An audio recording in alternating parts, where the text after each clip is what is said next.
Here is Michael Pennington, aka Monkey, the guy from my stories. I got some grungy stories about him, and I got some good ones too.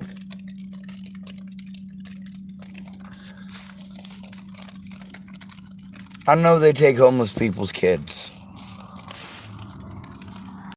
I also know that a lot of these homeless people can't take care of them kids. I also know a lot of homeless people who ended up getting housing because their parents put their name on a signature somewhere. And that was the difference between having the child adopted out to some random stranger or them parents getting a chance to be parents.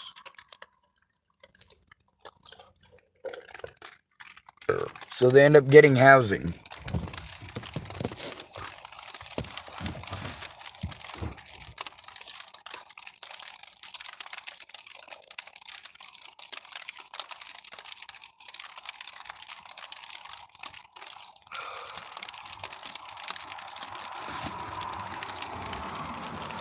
Nobody wants to hear it.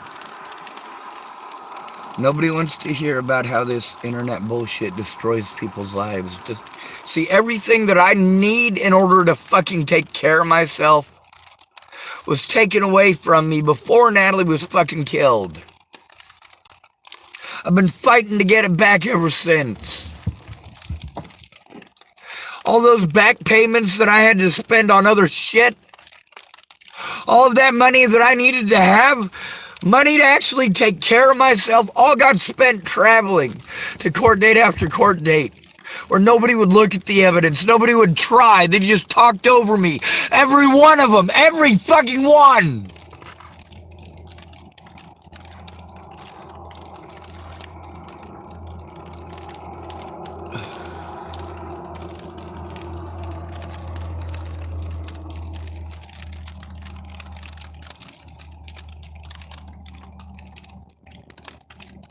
People are dead because of stupid shits like that.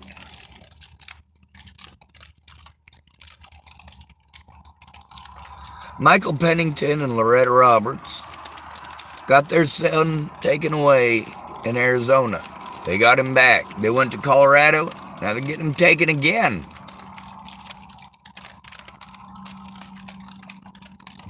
See, a lot of these people that were my friends way the hell back in the day. Some of them I knew back in high school. Not Michael Pennington, though. I know him and Loretta Roberts because, well, they were homeless on the fucking streets and slinging fucking drugs. Both of them. And then there's Victor King. He's part of the, what do you call it? This is Loretta's ex, okay? Victor King, if you type his name up on the internet, Victor King, Boulder, Colorado, you can see him. Pretty happy looking feller, huh? Who'd have thunk he slung meth? He certainly did. So did Lori Roberts. So did Shea Burton.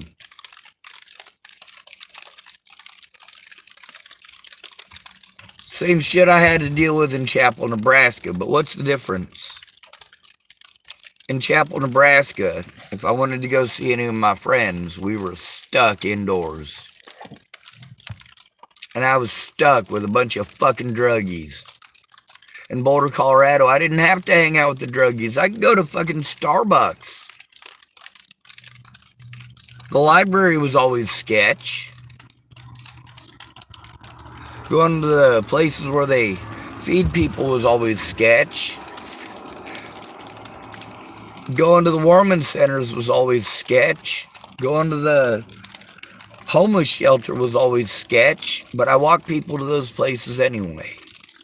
Now, how was Michael Pennington ever a hero to me? When I was in danger of freezing to death. The first time I was homeless in Boulder.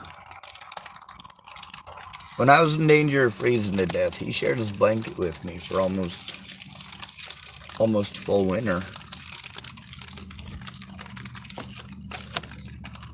The thing is, When I hurt my back, none of these people cared. None of them bothered to find out what was going on. None of them bothered to find out what they could do to help. You can see in all these people's lives that they know exactly what to do.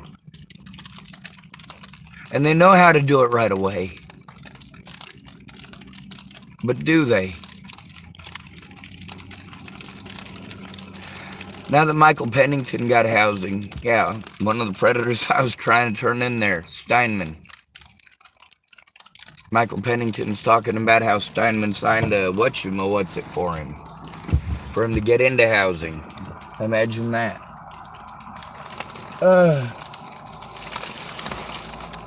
Christine Buhey got housing too. That's why she destroyed all the evidence that she did.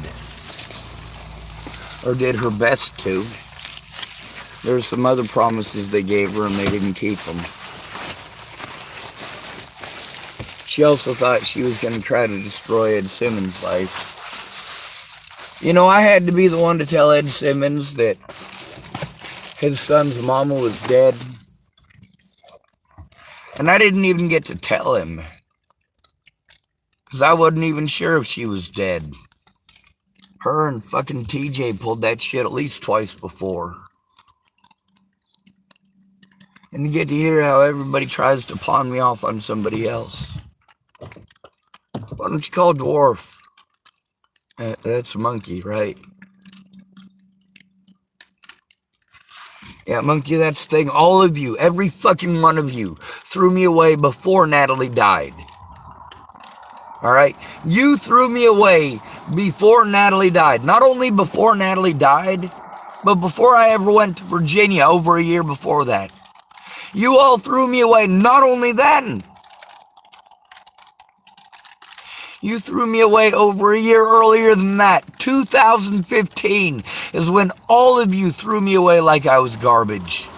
When all of you became just fucking words on the goddamn internet.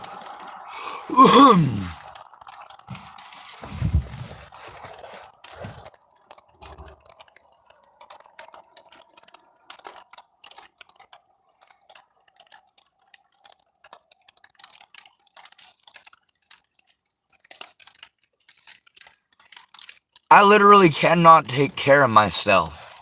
And all of you take advantage of that. You don't care. You just talk over me with pretty memes. Well, monkey, it's nice that you're safe in housing. I don't think that'll last long. And when you got a kid, even in Colorado, it's probably a good fucking idea not to be having pictures of yourself with a fucking bong on the floor.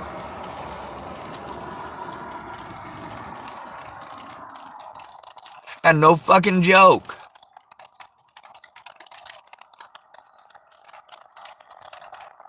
That was on fucking Monday, dude.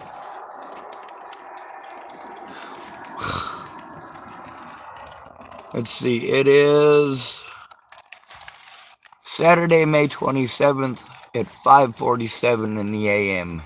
here in Tillamook, Oregon.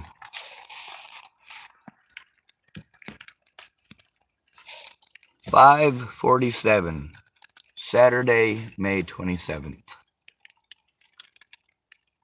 Wasn't even a week ago.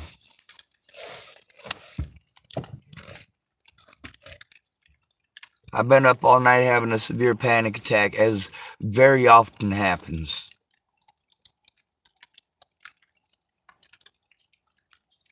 No matter what, you're just going to talk over me. You've already decided, you've already assumed, because you're a piece of shit. You never, ever bothered to hear my side, ever. You never bothered to look at evidence, ever. You never tried, you were just excuses. And too busy. And too fucked up on drugs. And I'm expected to understand. Dude, no.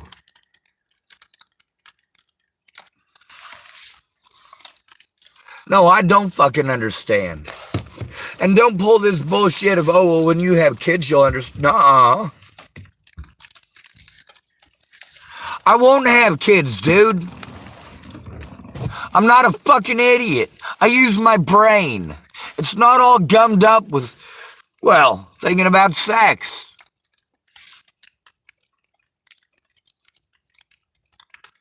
If I do think about anything of that sort, it's not in a positive light or a positive note.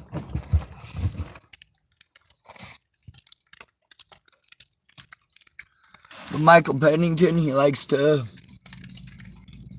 pride himself on talking like a tough guy. He says he's not violent anymore. He's not running around hitting people anymore. You know, I never ran around hitting people. Ever. I've been in one fight my whole fucking life where I threw the first punch. One!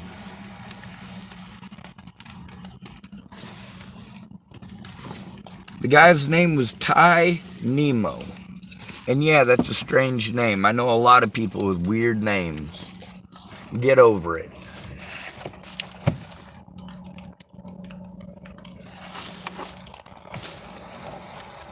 Thing is, these people have no regard for human life. None whatsoever. None of them. Especially when that life is the life of a homeless hobo. We don't matter. They try to push us to suicide, and you can hear that. When we're in a desperate situation, rather than listening to understand, it's trying to redirect everything that we're saying to something else. No, do not. You know exactly what you're doing. What you're doing is discrediting the victim by calling them mentally ill. And that allows anyone to do anything they want to that person. Anybody who is called mentally ill has to be afraid to go to the police.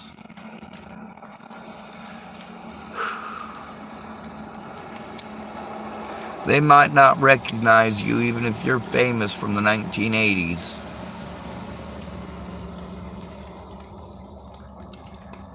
Some of these younger cops may have never even heard your name.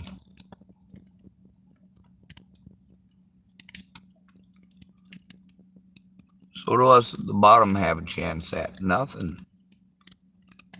Nothing in life. People telling me how lucky that I am, that I get disability money. No, all of my disability money, none of it goes to my disabilities. It all goes to maintaining my fucking car and my goddamn evidence.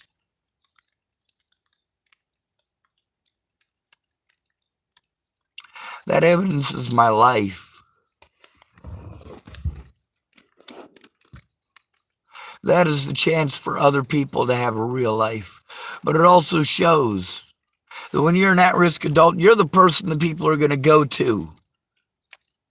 You're the person that people are going to go to manipulate and tell about all their problems. You're the wallflower that's there for that.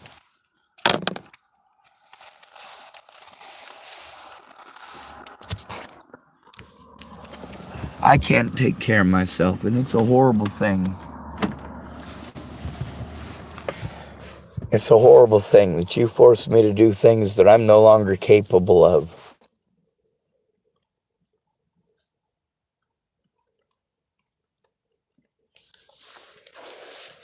You know, there's a lot of things that I would have been able to do if I'd have had help. But no, my predators want to redirect and misdirect it. Pretend things happened that didn't, or that they happened sooner than they did.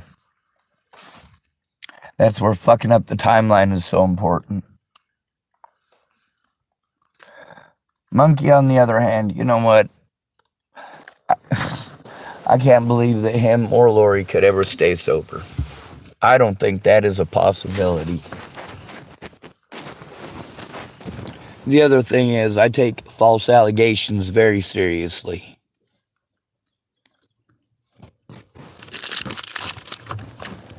Now, I'm doing to Monkey what he did to me.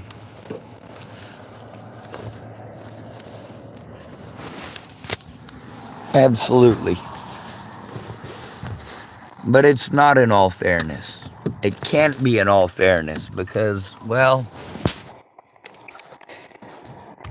he has everything that was taken away from me and then some, and all of those things give him privileges.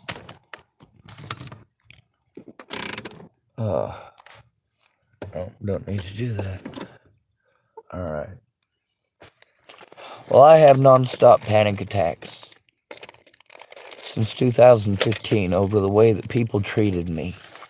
I couldn't take care of myself starting in 2015, but I had no one to take care of me. And as a man, nobody cares. I can't take care of myself. Now, if I could have healed up a bit, it'd make a difference. And there are places I was able to heal up. There's also places where I did a lot of work for help that never showed up. Like Lana and Amanda Ingline. All it took was for me to say no to Lana. I didn't want to have sex. What the hell? That doesn't fix any of my problems. I'm just as disgusted by men who do that. I'm stuck in public. Janelle Boggs is not taking the situation seriously. They can allow me a room there. I mean, this is a situation where they're running us in and out like fucking cattle.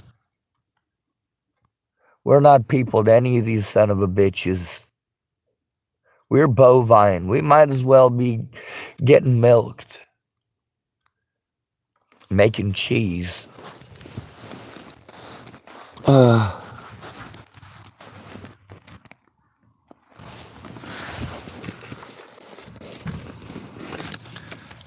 I can't protect myself. I can't take care of myself.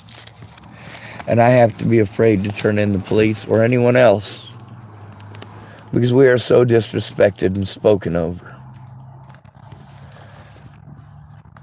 Michael Pennington is a selfish piece of shit. He always has been. Yes, he saved my life and he shared his blanket. And I am glad for that. I am thankful for that. But that doesn't excuse the numerous corpses that have been created by lazy people like him, who would rather look the other way and allow people to be killed than speak up and stop the abuse. See, even Monkey had a price.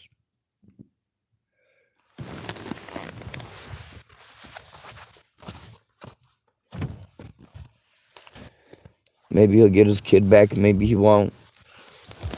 Maybe they were overreacting and Grandma brought him back in 30 minutes. Maybe Monkey has turned a new leaf. I doubt it.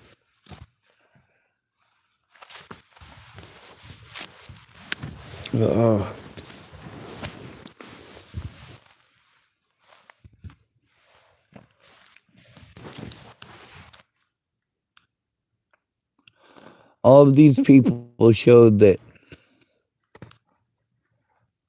they knew exactly what to do and went to jump into service right away when it's somebody else, didn't they? But no matter what, with me, it's just excuse after excuse. That's how we treat men in the United States. You pretend that because I have a fucking severe mental fucking breakdown from this shit that I'm a bad person. Those of you who want to be angry that I'm not the Sean you used to know. None of you got to know me. None of you understood the first thing about me.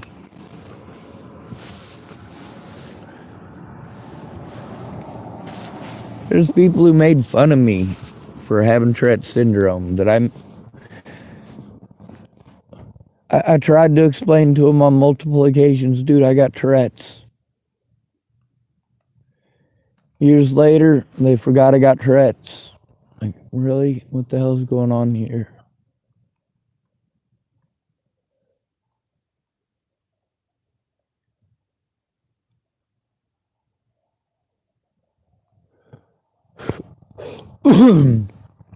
The sun's coming up again.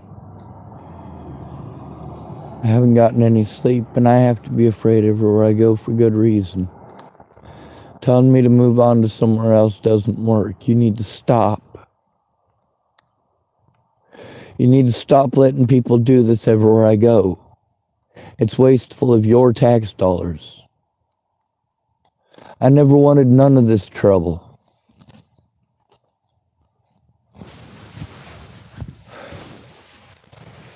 But I speak up about it because the places that I'm being sent to try to get help, they're not helpful. They send us right out the door, right back onto the streets. You don't even know.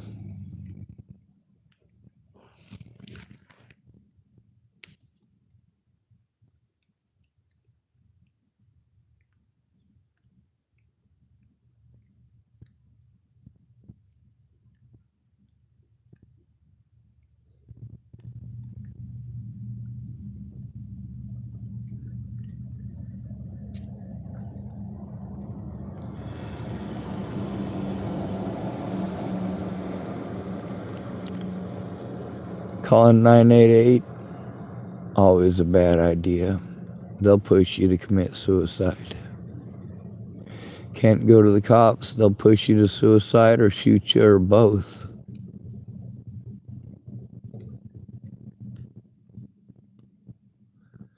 Being homeless in America is a scary proposition.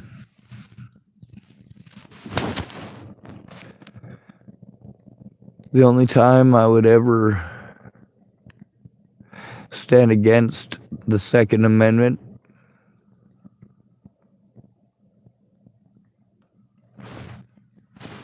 well, I wouldn't. But I do believe if you're going to take them away from the citizens, you need to take them away from the cops and the military. We are the checks and balances.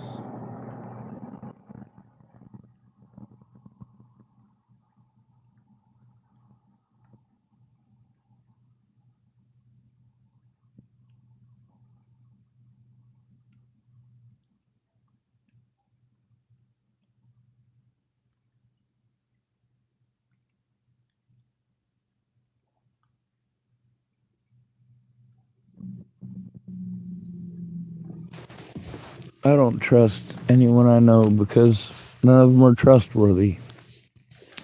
They're all selfish, and they all get stuck in that selfish frame of mind, and that's a neurotypical thing.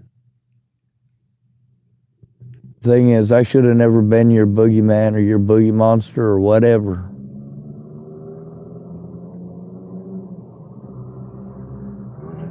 But y'all need to find a place to put me, in the least.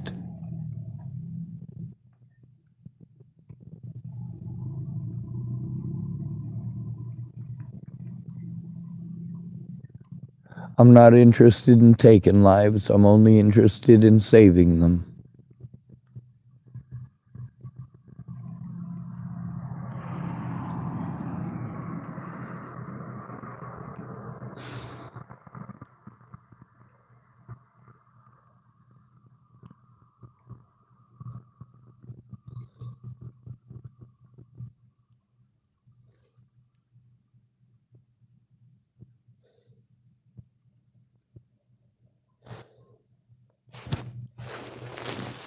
Oh, I'm so fucking tired, and I got so much shit I gotta get done. But none of it matters without a friend or family member, and that's what none of these people are listening to. They've got their own internal monologue, and everybody knows better than everybody else, huh? Of course you do.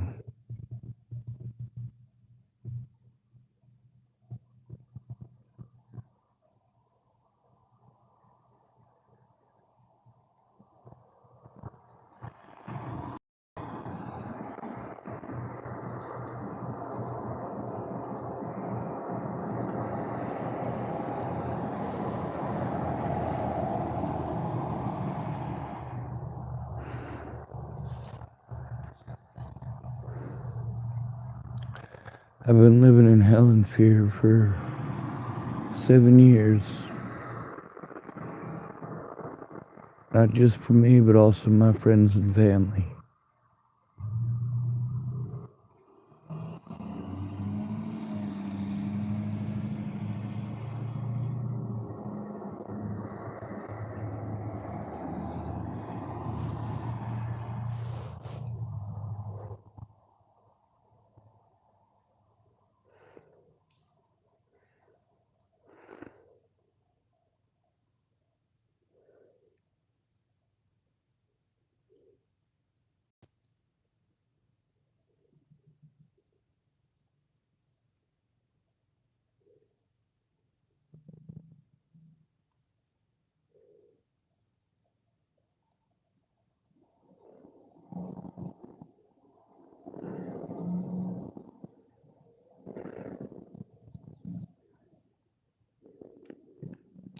I just wanted to go see my brother and see my friends.